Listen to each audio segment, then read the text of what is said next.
Hi, hello, happy Sabbath and Shabbat Shalom. Well, I had since the last Sabbath report, in fact the very following day, we had a rain come through and it knocked a tree over. And in the process of knocking that tree over, it mashed down the fence between the boys and girls. Therefore, the boys are in with the girls. This cable is part of me trying to work up a plan to straighten and fix the fence. So I tried fixing it earlier in the week, and it failed. At one point, I had all the boys and the girls separate, but they're not separate again because they managed to ride over the fence where it wasn't held right. These boys are still, hopefully, all in their fence. Of course, no guarantees that they won't find a way to get out pretty soon because they are goats after all. But they seem to be generally getting along, all things considered. And so, yeah, this attempt at my hay crib has been knocked loose, but not fully removed yet. I have to get in here and secure it. I have to build the grain shelter that keeps the grain dry in the pan the grain goes in dry.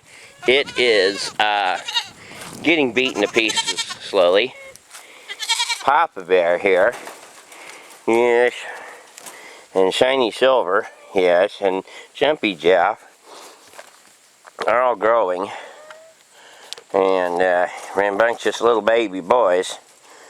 So eventually they'll tear this place up, I'm sure. Yes, Papa Bear, yes, Shiny Silver, yes, and Jumpy Jeff. He's a little shy, but that's to be expected. So I put that aluminum pan in over there, and they haven't knocked it out yet, but it's strapped onto the frame. It's just a ratcheting strap. And again, the hay basket is sideways because it's only anchored at the top. It needs to be anchored at the top and the bottom both so that they can't knock it over. They're starting to knock that thing over, and they probably will pretty soon. You can see the legs look sideways on it. They've run into it. It's probably going to fall down. I have to put more bracing on it here. Fun. Everything I do is junky. What can I say? So, other than that,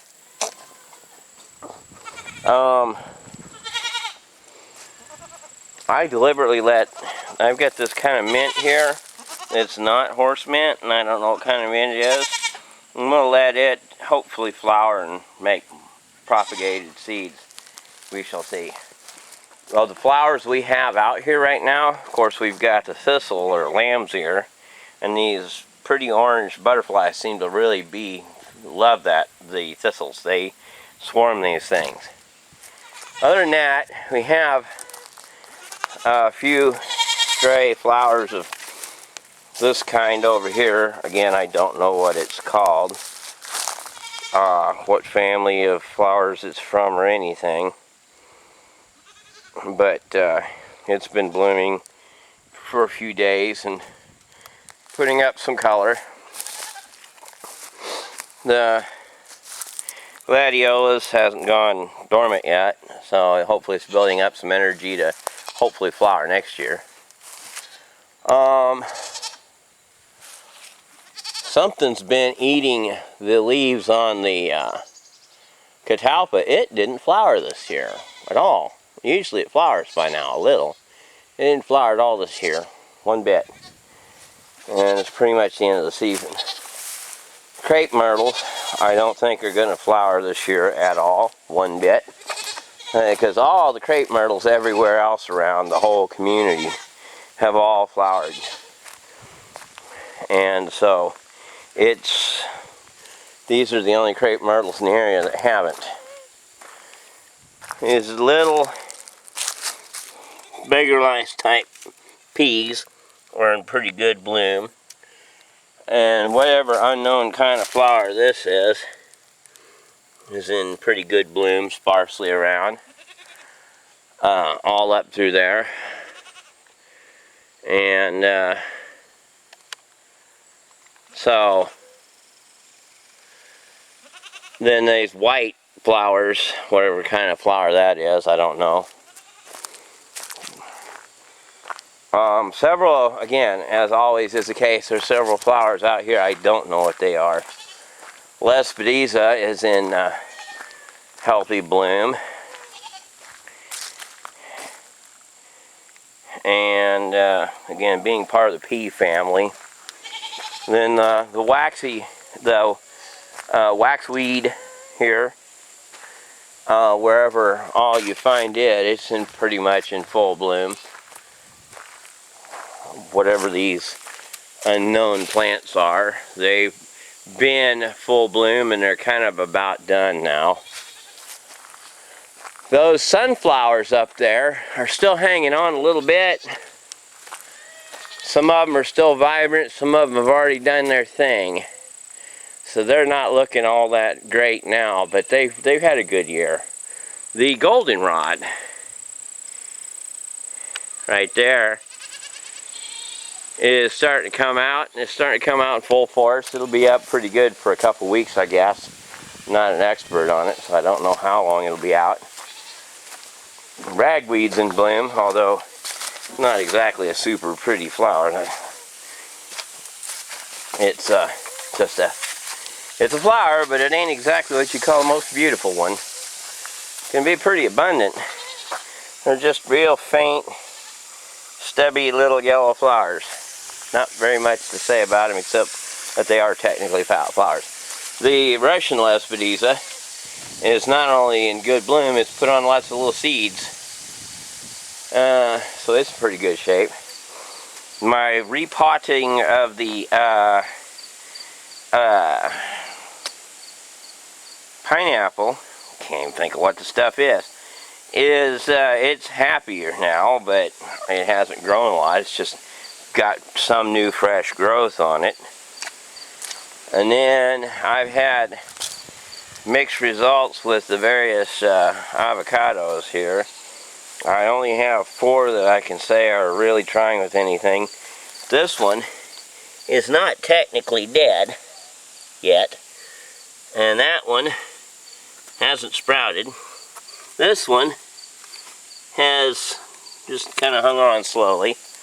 So they're all just kind of hanging on and toughing it out. Fortunately, they're getting just enough moisture to not flat out die.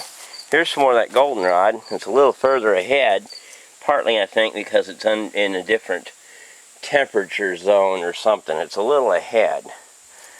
Got these weird little orange bugs on there that I don't know if they're members of the blister beetle or the firefly family or what, but they kind of make me think of fireflies. And they eat the flowers off of some of these things, or at least eat the pollen off of them. I don't know if they're doing them any harm or not.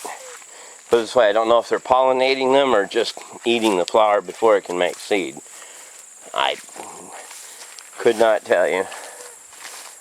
I'm not going to go downstairs today because I'm pretty sure there are no flowers to be seen down there. And I have done no work down there, so there's nothing really to update. This thing, still alive, just barely. It had a tomato over here, but it was mostly ripe and it had a bug bite in it, so I took it home. But it's got a couple flowers here and there, but it's just really not doing much except making a lot of vine. Some people say, well, prune it. I wanted to go ahead and pot all these, but I'm not set up yet. The idea was, while pruning it, is to take the cuttings and make each one of them attempt to make each one of them another plant. Whether I succeed or not, we shall see. Whether they live long enough to make any difference, we shall see. Of course, after clearing out this brush and everything over here, it just enables me to walk over here. But there are no flowers open at the moment, so there are no real remarks over here. My one single hazelnut came ripe, and I picked it, and it had the nut meat in it. I don't know if I'll be able to germinate it or not, but I want to try. It was sitting right here, and I could tell immediately that it was definitely ripe. So when I touched it, it just fell right off my hand. So I was like, yep, it's ripe. Well, the lilies haven't been killed off by either the deer or the goats, but most of the flowers got eaten, so they're pretty much not flowering this year successfully. And the peach tree here, well, I can see a grasshopper eating on it right now.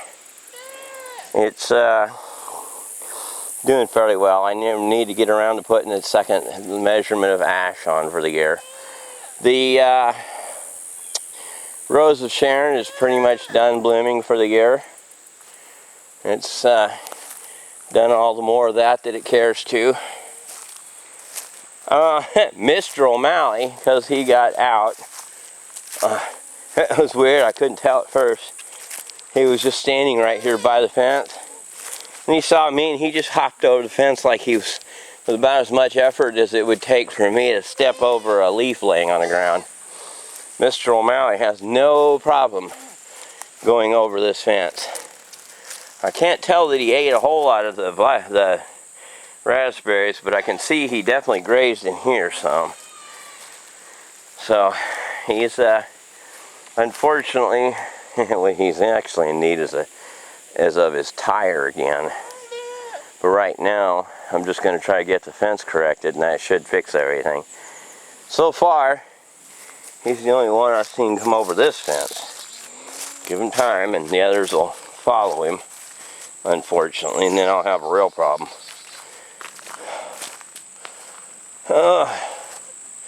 In the meantime, blackberry did its thing. I got my wine out of it. It fermented. I filtered it. It's settling right now. Next year's vine's not looking that great, but it's not dead yet, so hopefully it won't be too bad. Other than that, porcelain berry has done its thing for the year, and it's got all its little grapelets.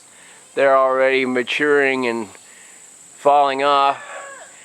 Be more little baby porcelain berries sprouting up around here that'll end up getting mowed. We shall see if that comes of anything, because while they are technically edible, they're not really desired for eating because they don't have any flavor. And there's not many of them, so they're not a good agricultural crop. Past couple weeks, I've been out with my brother mowing and baling hay. So this is 71 bales, 4,260 pounds. About made my truck want to tip over. Pretty scary driving that thing around corners. Every bit of that hay and in a bale or two that you can't see now was all on that truck, on that flatbed down there. It just happened to be, it was more vertical than horizontal at that point. 71 bales, about 60 pounds a bale. Figured 4,260 pounds. And scary drive, but I got home safe and got it all unloaded. It's almost time to pick grapes. They're pretty near all ripe. Very close to completely ripe now, everywhere. So I got to pick them. Let us take a look real quick at the damage as it sits in the field where that tree fell over on the fence. Again, it fell down Sunday or Saturday night, one of the two. Either Sunday night or Saturday night. Anyhow. And so yeah, everything got pretty mangled. And the boys learned that they could get over it. And so they have gone over it. So I have to get it strung up to its normal height. You see that board standing there? I had two boards up like that, but they knocked the one down. And So, and you see the tree that was the culprit. It came out of that little pit right there. Hopefully I'm not zoomed in too much. So these pits are dug pits from the boys just digging a, I guess you call it, dust bath. Right now it's a mud bath. If I'm not careful, I'll slip and fall. But that right there was where the tree was standing, and it fell that way, and took everything down, and the boys proceeded to climb over. So I got a lot of fun work ahead of me. And so they're like, "What are you doing?" Trying to figure out how to keep you in the right field. Don't do that. I'm in the right field already. It's like, no, you're not. You're in the wrong field. Anyhow, so I can get over here. And I've got an idea how I'm going to try to stretch the fence back in place. It's still getting stretched further out. So I've got to pull that board back.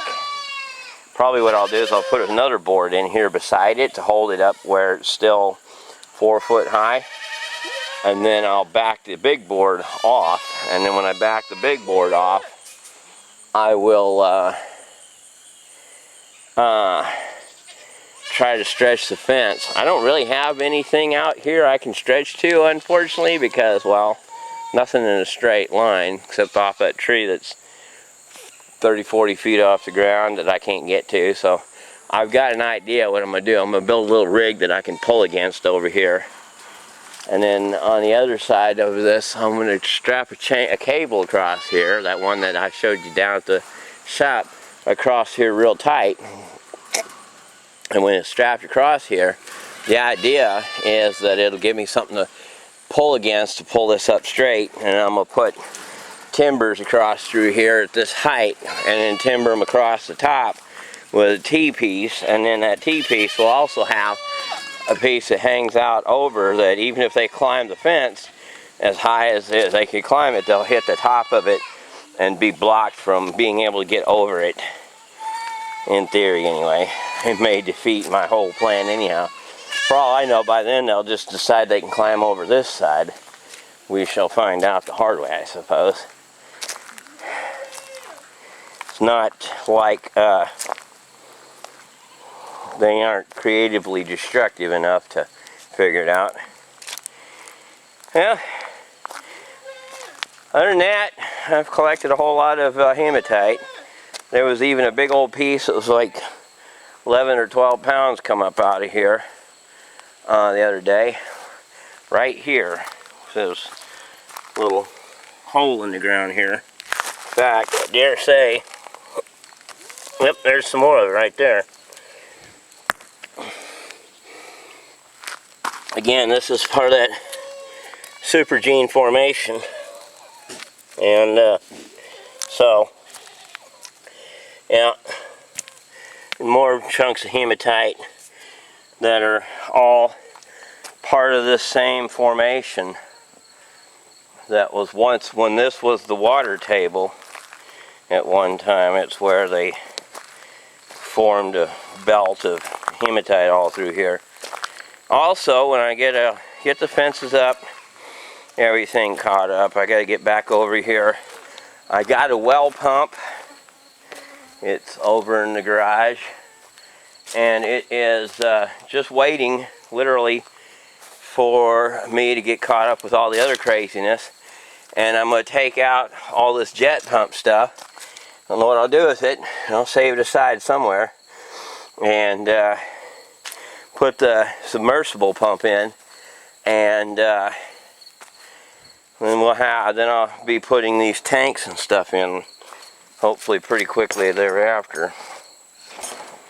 And when that's done, build a well house up over it all and insulate it so that it can be capable of handling freezing temperatures without the water freezing, since obviously freezing is bad for plumbing in general. So yeah, unfortunately, the boys are someplace they don't belong. The fence is in a condition that's all messed up, and the well isn't in yet, but, well, every time we turn around, some new little something comes along and makes a mess. It's just a story of life. And, yeah, we will. And one good thing, though, since they're not in this field, was this last little bit of rain, and it's supposed to rain for a couple more days a little bit. Just the field, it was looking really bad, super bad and barren, but with the rain and them not on there eating it back, it's grown up some. So you can see the grass. It was looking like there was nothing there. It was that bad. But hopefully, by the time I get this fence fixed, it'll have a little more leg under it to stand on its own when they start eating its top off. Down here, this little bit of Bermuda grass wasn't even visible at all. And now it's, I'd say some of it's 3 or 4, maybe 5 inches tall. Of course, Bermuda grass grows really fast, especially in warm, rainy weather. Of course, my grapes down here are all getting ripe, so I'm looking forward to getting all these grapes picked, and probably they'll end up just going in the freezer for now. Sally. Here's a Sally. Pecan. It's a pecan. Here's a pecan. Here's a Sally. You whimpering and moaning and feeling sorry for yourself. Here's a Sally. Here's your baby. Little opportunistic pirate. Salad bar Sally. If it's out there, she's gonna pick and choose.